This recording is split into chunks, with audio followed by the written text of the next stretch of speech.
Hi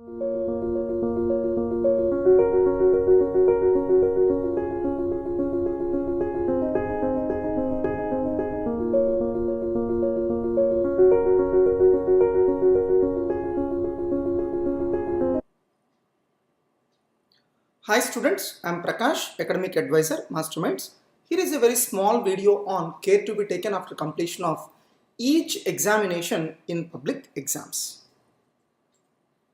So earlier I have recorded videos on care to be taken 30 days before the examinations, care to be taken 1 week before the examinations, care to be taken 1 day before the examinations, care to be taken on the day of examination, care to be taken while writing the exam.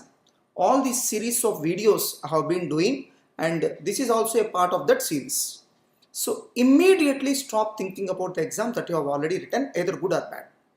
Even if you have written your exam well, then forget about that. Even if you have not written that exam well, forget about that. And see that the impact of one exam, either good or bad, does not fall on the performance of another exam. Let me share two experiences with you. So I don't want to take the names of those students due to privacy concerns. One student who was writing both groups of his CA final, he has finished writing his group 1 and he was not confident of qualifying second group.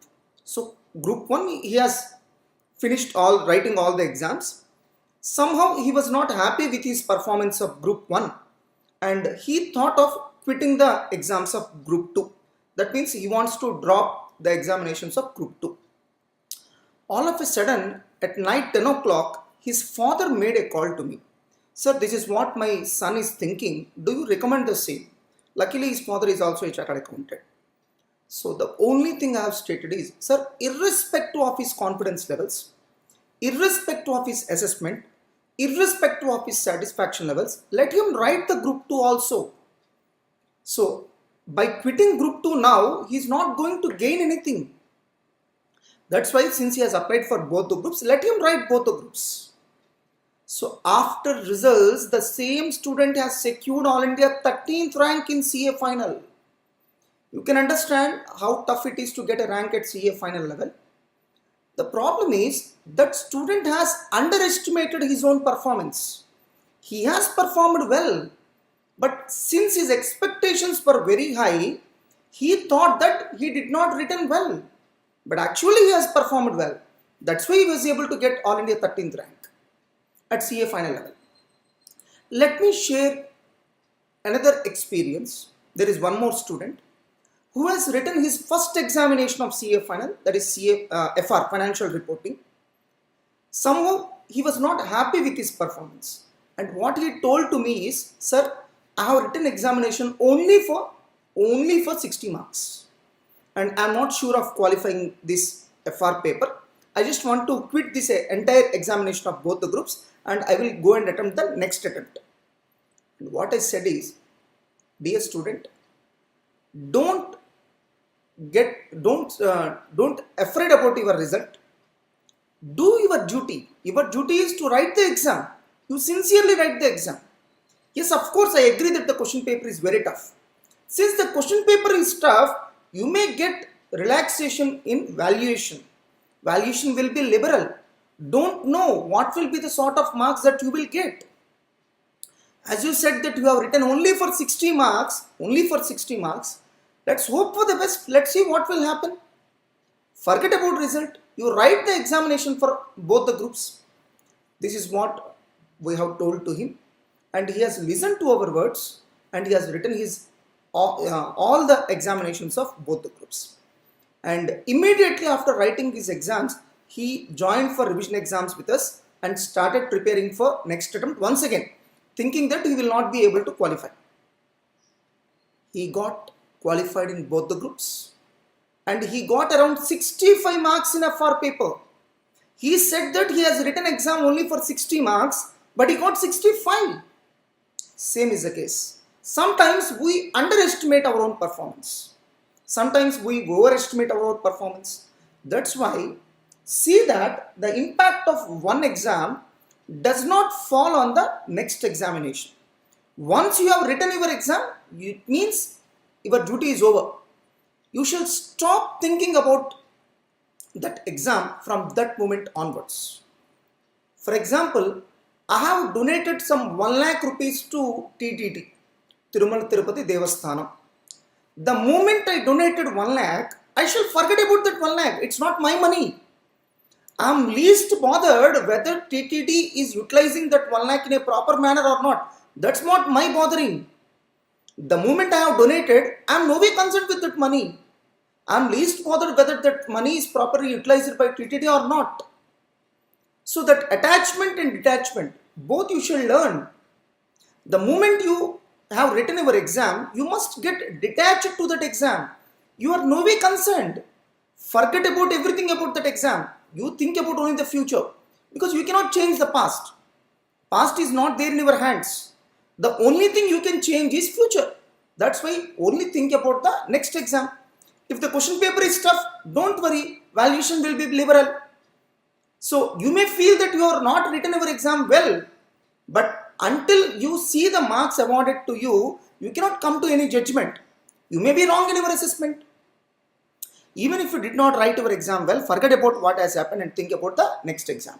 See that the impact of one exam does not fall on another exam, especially when the paper is tough. Because whenever the paper is tough, we underestimate ourselves and we keep on blaming ourselves for our poor performance. Don't worry, when the question paper is tough, valuation will automatically be liberal. Never give up. Even if you did not write one exam well, try to attempt all the papers of the groups which you have applied. If you have applied for both the groups, whether you have written the group 1 properly or not, till the completion of group 2, you write your exams. For example, in case of cricket match, one-day international match. So, no one will give up till the end of the match. Even in the last over, any wonder may happen.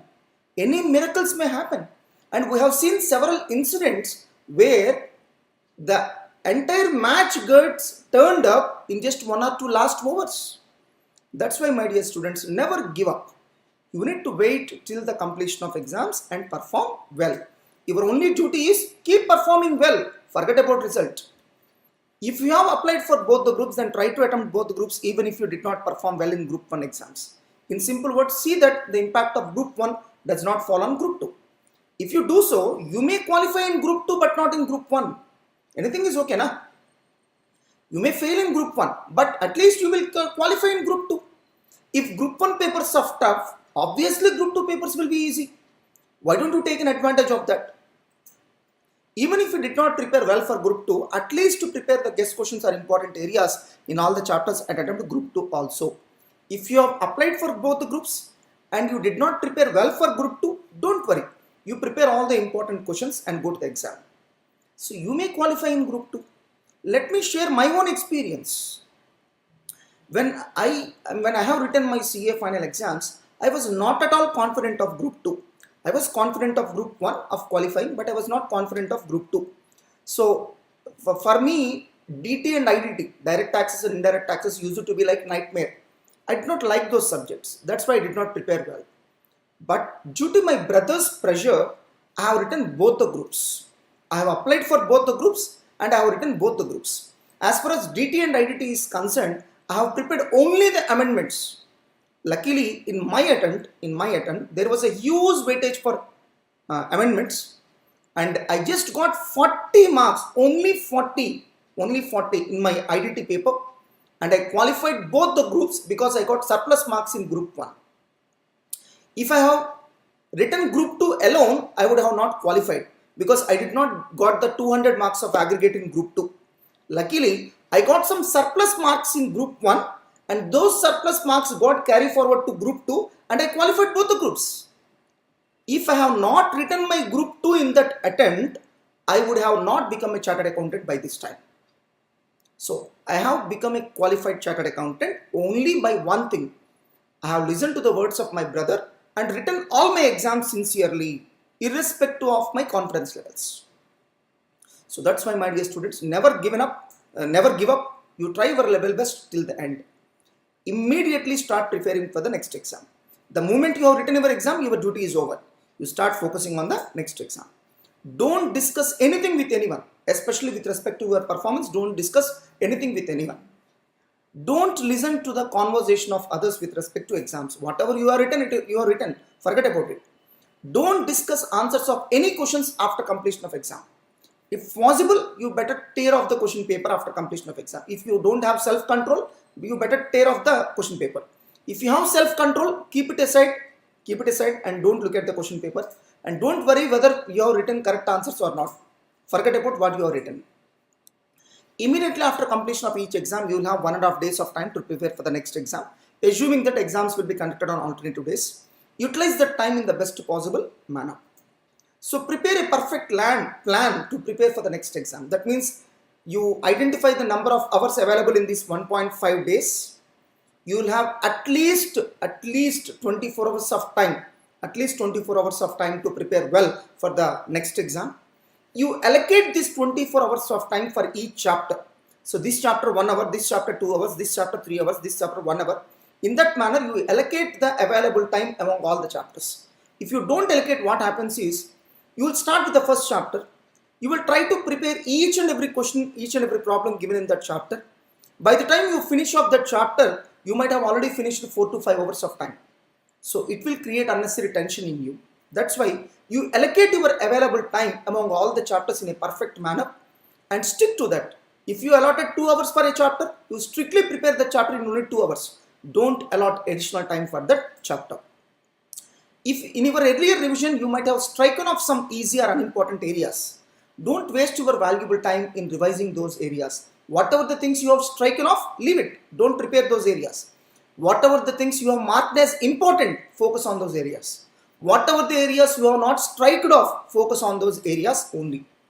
Don't try to revise each and every question, each and every problem available in this short period of time. Because it's not possible for anyone to revise entire content in this very short period of time. Try to revise only important areas in each chapter which you have identified earlier. You might have earmarked some important areas as important and you focus on those areas only. You might have not striken off certain areas. Obviously, they are also important. You focus preparing or revising those areas only rather than each and every question or problem in the material. Try to revise the questions or problems or MCQs that were either wrongly answered or left unanswered by you in revision exams and pre-final exams. So in revision exams, question papers and pre-final exams question papers, you might have left unanswered some certain questions. So try to identify those questions and try to revise those areas. You might have wrongly answered some areas. You try to revise all such areas because if the same question comes in the public exam again, you shall not commit any mistake. So try to gather and revise all sets of question papers of pre-final exams conducted by the management. And everybody knows that RTPs, MTPs are very important for any attempt. So please revise RTPs and MTPs thoroughly with respect to that particular attempt thoroughly and go to the examination. So all these points indicate the care you need to take after completion of each public examination. All the best, my dear students.